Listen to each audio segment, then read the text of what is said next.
I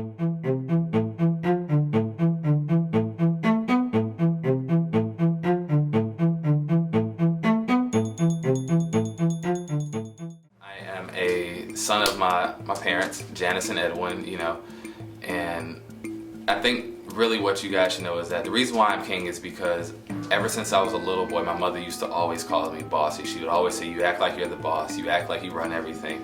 I'm 5 and 6 years old and I'm like, well, Mom, I am the boss.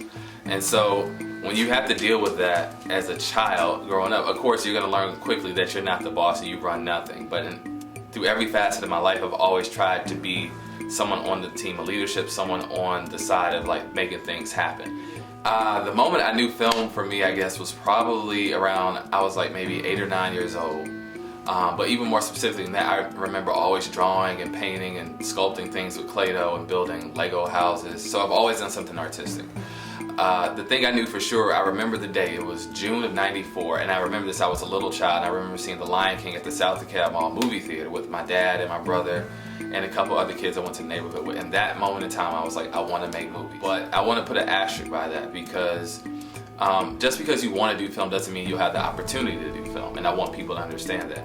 I got my official start in the industry in 2011, but I started 3 years prior to that in 2008 with a bunch of students from Georgia State University and the Savannah College of Art and Design, and we're working on the film that I'm releasing later on this year called The Atlanta Way, which is a documentary. But I want people to understand that just because you have an idea, like there's a lot of things you need to do just to get yourself ready for the big stage. And when you're on the big stage, understanding that it's a drastic difference from what you thought it was going in. What prompted The Atlanta Way for me was that I'm a native of Atlanta, specifically Decatur, Georgia. I grew up on Candler Road, Boulder Crest Road, Columbia Drive, Flat Shows, that's where I'm from. So as a child, there was a project called East Lake Meadows, which was right in the Decatur area. And I remember just one day the project not being there. And then I remember when I got older and I just would ask my parents what happened to the people and what happened to the project, everyone was kind of just like, we don't know. We knew the villages of East Lake, which is now the new renovation that's there, which are really nicer middle income apartments, was there, and then that's pretty much it. So when I got to Georgia State, no one ever did anything on it, so I just said, hey, I'm gonna look into it for a paper. And from that point in time, I met some other kids at school, some other kids from SCAD, which is Savannah College of Art and Design, and I was like, hey, maybe let's try to interview 1 or 2 people. Let's do a little documentary. And within a month, we had like 60 hours of footage. Alright, so I gotta preface this. Do not ever do this again to anyone, because if you do, you will probably not get the job you want. You will probably get blocked. You may get sued. Do not do what I'm about to tell you next. Alright, so 2011, I gotta be specific. February 2011, Spike Lee joined Twitter for the first time. And so for Spike joining Twitter for the first time, I had a friend, we were sitting in the Georgia State computer lab, and she said, hey, I think it would be cool if you could be his intern. I was like, me be Spike's intern? I was like, I don't know. And so little did we know that same day, Spike accidentally tweeted that, hey, if you're looking for an internship, email his assistant's name, which I'm not gonna say because I don't want them to like hate me. But at that point in time, we said, you know what, let's do it. And so Spike's birthday was the following month on Twitter in March. And we said from March until whenever, we're gonna run a campaign. Every single day we organized it like a campaign, we set it up like a campaign, and the whole opportunity of doing the campaign was to get Spike to elect me. But I couldn't necessarily get Spike to do that. What we did was we decided to make a system where other people would vouch for me like a political campaign, other people would endorse me, other people would show why. People wrote in letters of recommendation, they called in, they tweeted him, they emailed his assistant. And it got so much to the point on one day we actually shut the phone lines down at his office.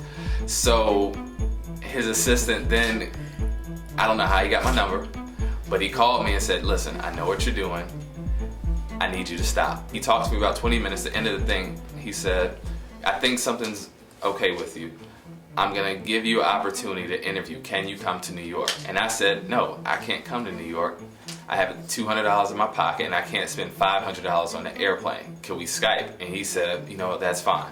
So we did the interview over Skype, and then at that point in time, they didn't say anything to me for about a month. And literally the same guy, who called me before said, hey, can you get to New York? I said, hey, can you give me 1 more week? My aunt had to buy me a plane ticket, and then I became Spike's intern.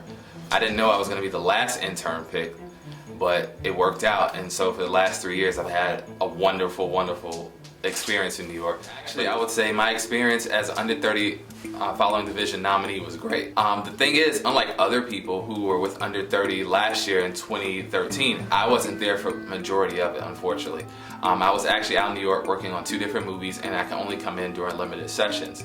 The great thing about under 30 is that even though I was in another state, in another city, constantly working, they kept me up to date with everything. They kept me up to date with the network of entrepreneurs that they had, in addition to what these entrepreneurs could provide me.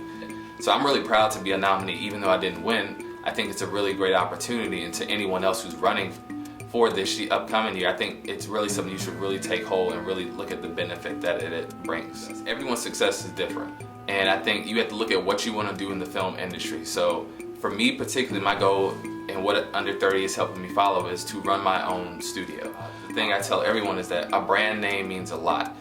And when we think of animated films, top quality, you think of Pixar. When you think of quality children's films, you think of Disney.